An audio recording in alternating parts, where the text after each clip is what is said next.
GM. I heard he's pretty good. No, so okay, shitcoins, very risky, fantastic, but you don't. Part of this slide didn't show. Yeah, that happened to you as well. Yeah, it's like fuck, you know. Show I anyway. think some parts. Okay, cool. So yeah, you're exit liquidity, man. And just because I tell you that it's gonna moon, GM is gonna moon, doesn't mean anything. But there is a way in crypto that you can make money. And you're not gonna 1000x, but you can consistently make money. And not only this, but you're actually helping Ethereum being more decentralized. You're actually helping Ethereum be more resilient to attacks. You're actually helping Ethereum be more sustainable. And because you're helping doing all this, you're actually getting paid for it. That's fantastic. You're doing a good thing instead of pure speculation. Thank you. Yeah, perfect.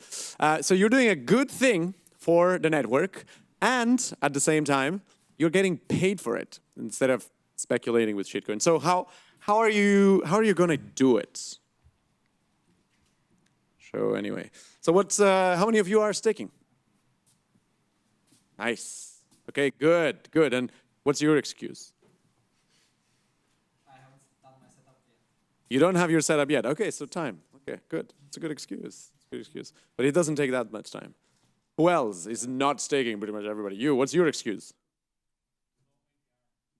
No APR. Yeah, like a 6%. A 6% is like that. I'm not touching this. Okay, Bianca, what's your excuse for not staking? German regulation. Oh, that's a good one. That's a good one. Yeah, they never need to know though. Okay, cool. So there's a lot of excuses, but I don't want to hear any of these. I don't have 32 ETH. You don't need 32 ETH. You can do it with 4 or with 8. Running a node is hard. No, it's not. I'm going to show you how it's not. I don't have the technical skills. You need none. And it takes too long to maintain. 0. It auto-maintains itself if you're using something like Dappnode. So, no excuses. But I've been talking about Dappnode. Maybe let's explain very, very quickly what is Dappnode. Dappnode is free open source software that you can install in your machine, and it basically helps run Web3 infrastructure. It has like a really nice UI, which I wanted to show you, but I'm probably not going to be able to because my laptop doesn't seem to be working. And you have this beautiful UI where you point and click and you say like, hey, I want a validator, execution client, consensus client, validator, and MEV boost if you want or not. And all of this is one click. It's one click. So we went from like a very, very deep technical ZK presentation to like how to do things for dummies, like me. It actually did not understand Pedro's presentation. And if you don't even know how to install a Linux install, you can do it. You can buy a pre-installed machine. Dappnode is free open source software, but we also sell machines that are pre-installed with our hardware. Okay. And okay, wait a minute. Anyway, okay, so just a few numbers that were on this slide. Just a few numbers. So just so you have an idea, we have around 4,406 validators on Ethereum right now, which is about a little over 0.5% of the network. And then this is Gnosis chain, and we have around 8% of Gnosis chain running on Dappnode. And when I say we have, it means that they use our free open source software to manage their validator. But how do I know this? I know this because this is the graffiti. We capture no telemetry at all. No metrics are captured. So it's what you do in your Dappnode, it's your machine, okay? And we know that because if in the graffiti the word Dappnode appears, like validating from Dappnode, which is a default graffiti that you can always change, but it is the default graffiti, then we know that you're using Dappnode. Okay, so how does it look? It looks like this. You have this app store, and then you have all the packages that you can install. You can just come here, install Mysterium node or SSV if you want to do DVT. We're going to talk about this right now. Bitcoin node, click. And if you want to do a staking setup, you choose your execution client, your consensus client. You install a remote signer where the keys are going to live, and then MEV Boost, you can choose what relayers you want to use or not. So literally, it's like that easy. You select one from this, one from this, you click here, accept, and you have your staking setup ready. Okay. There's a lot of things that are not showing. Anyway, so what are the problems? But Ethereum was built with decentralization in mind, which means that we have this proof of stake that no other chain has as advanced as Ethereum. We have this proof of stake that allows us to have several people, like completely random strangers, and a lot of them, and as many as we want, to participate in the decentralization of the network, in the validation of the network. So anybody here can access these opportunities of validating the network, okay? And this doesn't happen in any other network. So Ethereum has in mind decentralization from the very, very, very design. But there are some forces that bring us to centralization. And what are those forces that bring us to centralization? Number one is economies of scale. Because the only thing that you need to run a validator is an execution layer, a consensus layer, and everything else is money. Because every extra validator will cost you 32 ETH. So big players have a lot lower infrastructure costs than solo stakers. A solo staker needs to still run these two, but they divide the cost, the infrastructure cost, on probably only one validator, or two if you're very lucky, or three if like, wow, nice. But big infrastructure providers can divide the cost of thousands of validators for each beacon client and execution client. So economies of scale bring to centralization. Okay, why centralization? Because they run more validators, they have lower costs, meaning that they have more to reinvest back then. So on a long enough time period, there is a divergence on the amount of revenue that you get because the costs are lower, okay? So economies of scale is one big problem. The second problem is MEV. MEV because MEV is not really favorable for solo stakers. We'll see why later. That said, I'm not discouraging you from solo stakers. What I'm going to show you is how all of these problems that you might have against solo staking, they have solutions. So how do we solve for problem number one, economies of scale? Well, there are cooperative models. We're missing logos here. This is a disaster. So cooperative models, LSDs, and DVT. How do we solve for economies of scale? Rocket pool. With rocket pool, for example, or with any LSDs, what you can do is you can leverage your execution layer and consensus layer to have more than one that your solo staker validator key. So they reduce the economy barrier of entry. You only need 4 ETH for setting up a validator on Stakehouse, and you need 8 ETH to setting up a validator on Rocket Pool. So all of a sudden, you can run a lot more validators on the same operator hardware. So you have more economies of scale yourself. Now that you're worried about uptime, not a problem. You have distributed validator technology, DVT, meaning that you can split the key, the validator key, between different machines, between different people, different, like me, you, whoever's running an operator. And we can create kind of like a multi-sig of validators. A validator is also a multi-sig. So we only need 3 node operators out of 4 or 5 that to be online in order for this validator to continue operating at basically 100% uptime, okay? So LSD and DVT, we have like a bunch of them. We have Rocket Pool, we have Stakehouse, which the logo has somehow disappeared. And then we have a lot more in testnet. We have Stakewise, we have Lido V2. Yeah, Lido, which like it's right now is a big evil creature that is centralizing all the staking. Well, they're actually trying really hard to decentralize themselves. And they're doing that through Lido V2. And you'll be able to run, you as normal people will be able to run a validator for Lido. And that's pretty cool. And then we have also DVTs. We have SSV Network, we have Obol, we have Diva, which is an in-between between LSD and DVT. It has both parts. And all of this, you'll be able to run it in your machine and also in your Dappnode. Okay, economies of scope. The logo has disappeared, so But there's more things. So another way to solve for economies of scale is economies of scope. What are economies of scope?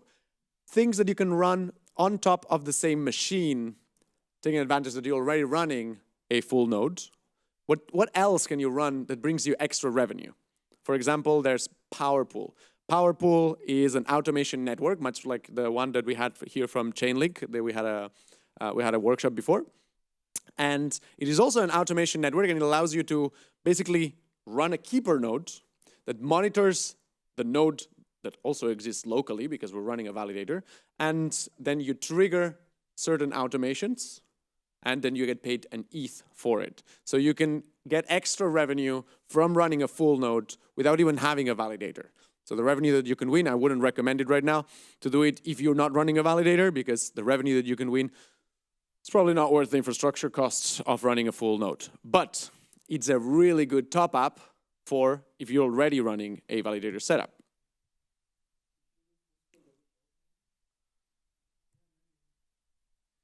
No, it's like it disappears as well. It's so weird. I mean, it shows in here for some reason. I'm gonna try something. Try to go back. See. Solved it. Don't worry, Pedro. I'm not gonna throw your laptop like this.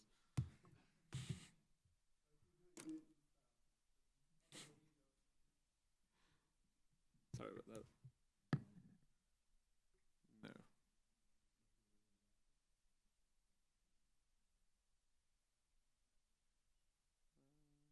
Yeah, no, not worrying. Shame. We're gonna go back to the previous one.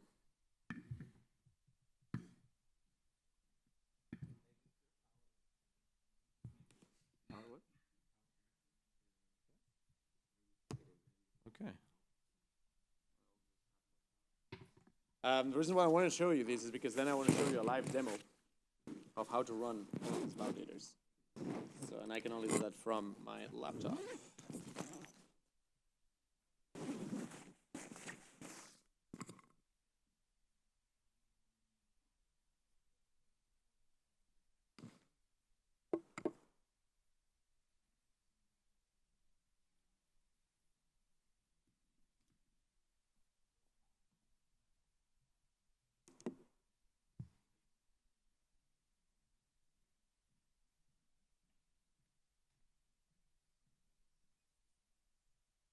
No.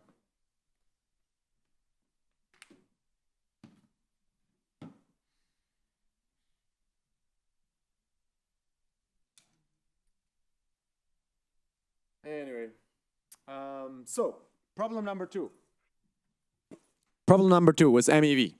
How can a solo staker run MEV or take the best advantage of MEV? And why is MEV a centralization problem? Now imagine, how many blocks does a normal solo staker propose or a validator propose per year?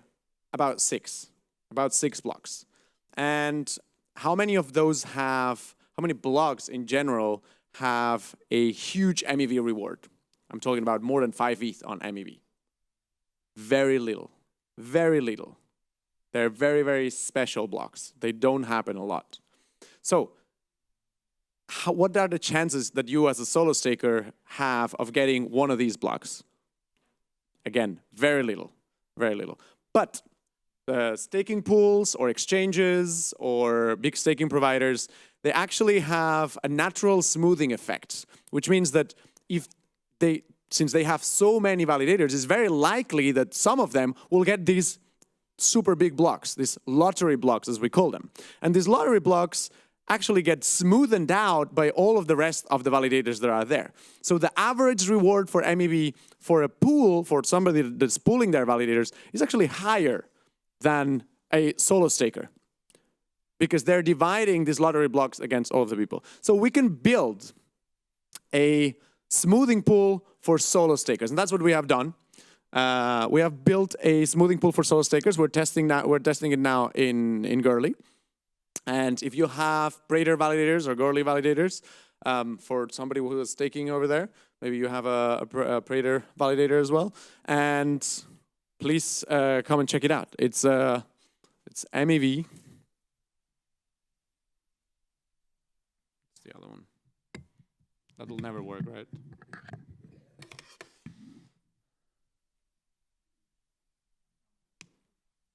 So, we can create a smoothing pool for validators that runs with all of the, you as a solo staker, you decide to put your MEV rewards into that smart contract. And the smart contract keeps all the accounting. So if we're 100 of us and somebody gets a block of 100 ETH, we all get 1 ETH together. Thank you very much. So the smoothing pool basically distributes the rewards of many validators across everybody. So we can have access to these higher rewards that naturally happen on big providers like Lido and staking and everything. And I wanted to show you as well the MEV smoothing pool, but for some reason we can't. So voila. The last thing is that if you want to win one Dappnode, one of these machines where you can run all of your staking setup, go check Hoppernet on Twitter, and go check CryptoCanal on Twitter, because there are clues there. There are clues for a giveaway, and you'll find these clues, and then you have to find a guy with a backpack with locks. You learn how to open these locks. The Dappnode is inside. So go check out Hoppernet or CryptoCanal, and you can win that Dappnode. If you find this guy, find the code of the 2 locks, and you'll get one of these machines to go home. Now, after these disastrous technical results, you might be left with more questions than answers, because I couldn't show you anything.